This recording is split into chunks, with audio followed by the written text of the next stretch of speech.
Warahmatullahi wabarakatuh. Saya Fema Rosalia dengan NIM C0 akan mempresentasikan makalah saya yang berjudul Pencatatan dari Aset Tidak Berwujud dan Kewajiban Jangka Pendek. Baiklah, langsung saja. Di sini ada amortisasi, yaitu merupakan pengalokasian biaya perolehan harta yang tak berwujud dan pengeluaran lainnya, serta termasuk biaya perpanjangan hak guna bangunan, hak guna usaha, dan muhibah atau goodwill. Amortisasi terbagi menjadi dua, metode garis lurus dan saldo menurun.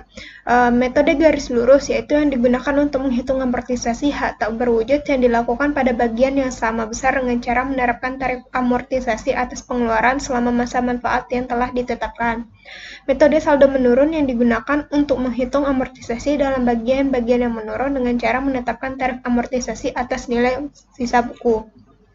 Terdapat masa manfaat, tarif amortisasi garis lurus, dan saldo menurun dapat dilihat di tabel berikut.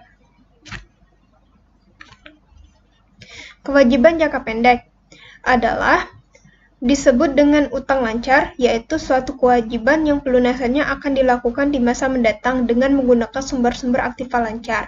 Sedangkan kewajiban jangka panjang adalah yang jatuh temponya lebih dari 1 tahun buku dan sumber pembayarannya tidak diambil dari aktiva lancar. Kewajiban jangka pendek terbagi menjadi 3, yaitu utang dividen adalah bagian laba atau pendapatan perusahaan yang besarnya ditetapkan oleh direksi dan disahkan dalam rapat umum pemegang saham untuk dibagikan kepada para pemegang saham atau stakeholder. Utang wesel adalah jenis utang jangka pendek yang umumnya timbul dari pembelian barang-barang atau jasa dan pinjaman jangka pendek. Dan untuk menentukan jumlah utang dagang perlu dilakukan kalkulasi atas pembelian barang-barang yang masih dalam perjalanan. Dan pendataan di muka merupakan uang muka yang diberikan sebagian dari total nilai pembelian barang atau jasa yang seharusnya dibayarkan. Dan sementara pendapatan diterima di muka adalah keseluruhan dari nilai pembelian atas barang ataupun jasa. Pencatatan atas kewajiban jangka pendek. Menurut Undang-Undang Nomor 36 Tahun 2008, PTKP atau penghasilan tidak kena pajak adalah komponen pengurang dalam menghitung besarnya pajak penghasilan wajib orang pribadi. Utang pajak yang dimaksud meliputi utang pajak penghasilan yang dibayar sendiri atau PPh pasal 25 dan 29, utang pajak penghasilan yang dipungut atau dipotong dari pihak ketiga, PPh pasal 21, 22, dan 23, dan utang pajak yang wajib dipungut atau dipotong dari pihak ketiga seperti pasal 21, 22, 23, dan 26, serta utang PPN dan PPNBM dan utang PBB. Tarif PPh pasal 21.